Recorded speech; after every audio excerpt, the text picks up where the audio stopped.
Hi, I'm Marlen Cole. I'm a graphic designer in Boston and I work for a studio called Proper Villains.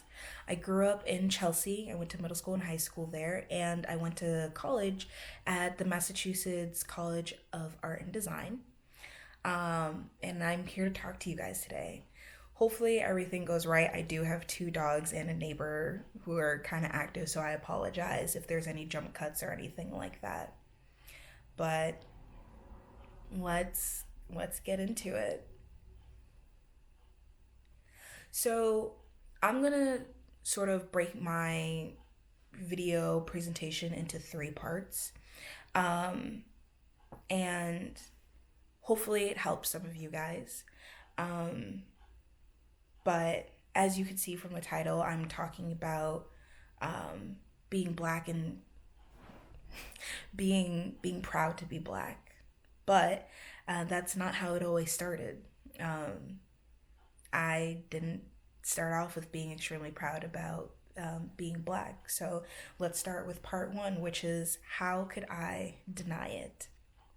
So I did sort of deny my black heritage, not saying that I'm not black. I'm obviously clearly very black, but I didn't really get into the other parts of it in the sense of eating Black American foods, listening to African American artists, dealing with my hair properly. I used to perm it a lot, anything of that sort of nature. And it was easy for me to be able to sort of deny it because I didn't grow up in a black community. I grew up in Chelsea, like I said, which is very much a Latino community, which was amazing, I do have to say. I'm not upset that I grew up in Chelsea because they're hardworking people who live there. But even though there were some people who did kind of look like me and there were people who didn't, um, not many people shared my heritage. Um, well, my African American heritage. I, and to be quite honest about my heritage, I'm African American and I'm German. So not only did my town help me not really have to think about being African American, my grandfather, who's half black, half German, he really wanted to teach me about being German and learning German and speaking German. So I went to German school. And then when I was in high school in Chelsea, I had a German teacher for all 4 years.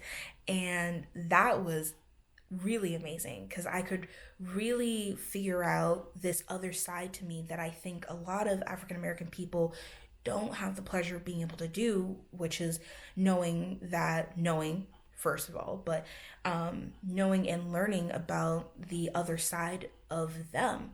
So it's almost like I'm kind of doing the opposite of what a lot of African American people do. Um, so by the time I was sort of wrapping up high school and whatnot, I knew that I was German and I knew how to speak some German. And I tried to be very disciplined like a German. But knowing about being black, all I knew was that what my skin tone was. I didn't even know what to do with my hair because I was perming it at the time, and I think a lot of us know that perming can be extremely damaging when you don't know what you're doing. Um, I didn't know what I was doing. So that sort of leads me into my next part, which is part two of what made me see it. What sort of like opened my eyes to figuring out that I needed to um, learn my learn my African American side. Well, I would have to say I attribute that to going on a trip in college to Tokyo and to Seoul. So Tokyo is in Japan and Seoul is in Korea. I think growing up I had a fascination about Japanese culture, especially with watching anime and things of that nature. So when I went over there, I was extremely happy. I was extremely excited. All of these things that I saw in videos and photos and things like that, I'm seeing it in real life, and it's such a different experience. It's amazing. But what does that have to do with me being black? Well, two parts to that, which is the first part was I noticed that they really loved our culture and our fashion in Tokyo when I was in Harajuku. Um, Harajuku is, I'm sure some of you already know this, but it's, a fashion center in Tokyo. And there they had a lot of streetwear that was specifically black streetwear. And I was like, wow, like this is awesome. This is crazy, but this is awesome because I didn't even wear that. I always wore pretty much straight pants and some sort of button up shirt because I didn't want to look like thug or whatever, which is so bad for me to say. Um, but that was a first sort of like light bulb going off in my head like, oh, well, Japanese people are very respected and they wear that. Huh, that's like really cool. Then we went to Korea, which I knew nothing about. They have awesome food there, by the way, if you haven't tried it. Um, but we were on the train, and I met a Korean grandma who was telling me about her grandson who was learning English. And I was really nervous because when she was first looking at me, I thought she was gonna like yell at me. But she didn't. She, like I said, she was talking to me about her grandson and then how she was learning English because she wanted to make sure her grandson had somebody to learn English with, and she had learned a song. And she started like singing a little bit, and I was like, oh, I know that song. So I started singing with her, and it was this beautiful moment of us singing together. And by the end of it, I feel like we felt like we were friends. And then I got off the train with the rest of my school group, and everybody was like, oh my God, like that was such an amazing moment. And I was basically in tears because the other light bulb had gone off, which is just because I'm black doesn't mean everybody's gonna see me as being scary. I had always thought that if I um, acted like a black person, which that doesn't make any sense because we act many different ways. But I thought people were gonna see me as being scary or uneducated or anything like that. And in reality, I was just not proving any point. If anything, I was being very rude to African American people, to our people. So that trip really, really opened my eyes. Um, that's what made me see that my culture is very important to the point where other people love our culture and other people are excited to meet people who look like us. So that leads me into my last section or my last part, which is um, how am I repairing it? Well, I started to repair my own relationship with myself and my ideas of being African American by first acknowledging that in Tokyo there are African American people living there who are creating art as African Americans about being African Americans while being in a different country. So I used one of my projects junior year in college to make a fake magazine about it, and I discussed it, and hopefully I can add some photos on here for you guys to see. And then senior year, I again used my project, my thesis, to actually make another fake magazine. I love magazines, but it was a magazine and a website and things like that. And it was called Manifesto. And it was basically to say that African American people and people of color matter to Boston, and they should matter to Boston because what I noticed is that in Boston during the summer, Boston sort of falls flat because a lot of the students leave. And I was comparing it to New York because in New York, culture and excitement is always happening there year round, and they don't depend on the students who come in annually to sort of liven up the city. And I was like, well, we have people here all year round. Obviously, we have different cultures here. We have black cultures, we have Asian cultures, we have Latino cultures here. Why aren't we popping? Why aren't we as amazing as New York? Um, but I can't fully get into it. But I used my senior thesis to also expand the knowledge of African American art and people of color's art also. So also, I'm sorry if you can hear noises. I think somebody's doing something in this household.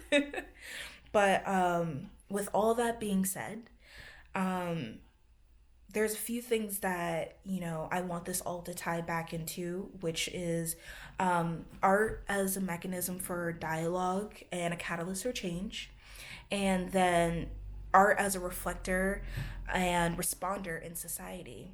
So I still struggle with making art that is political or talking about race or things of that nature, but it does happen for me.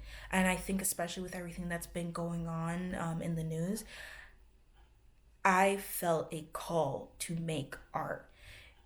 And I'm currently in the works of making something. I haven't made that public to anybody, so please don't tell.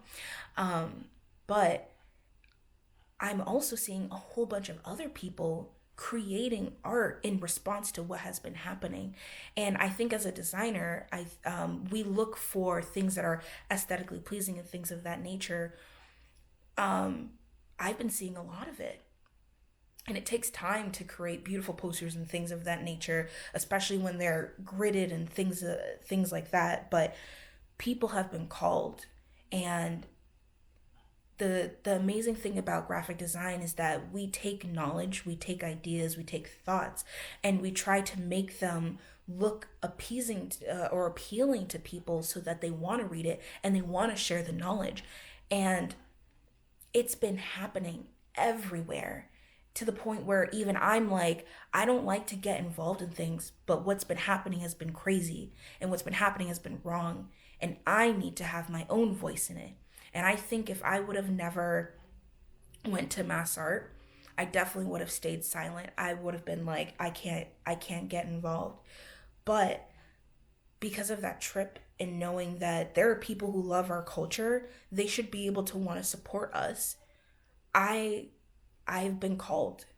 My calling, my I feel like I've been called to make something, and to voice my opinion, and I hope that you guys do too. A lot of people have been protesting. A lot of people have been making on the spot posters, but that doesn't mean you can't do that. But then also be working on things on the side. Um, but they help, because when we look back on history, we're gonna see this, and it's gonna matter. And I'm not saying everybody has to be on the street and whatnot, but as long as you are putting your voice out there, that's what matters. And using the form that you love, no matter what kind of art it is, no matter what kind of art it is, you are putting something out there for people to view and enjoy and to learn. And that is what's important. You have a huge platform as artists, huge. Please use it. Use it for everything, for black lives, for trans lives, all lives. Art is beautiful. Art is all around the world, and it's how humans communicate with each other. And you guys just graduated from a high school that hopefully taught you that, and I'm sure they did. But know that you are important. You are what changed the world. You will change the world. Whether it's now, whether it's tomorrow, whether it's in 10 years. It'll happen. You'll see. I hope I helped. I hope I said something. I hope you guys realize, especially the people of color, the African Americans, black is a compliment. And I had to learn that the hard way. And I know these are just my words and these are my experiences, but I hope they help. So congratulations. I'm super proud of you guys for graduating. High school is really hard. Um, Go change the world.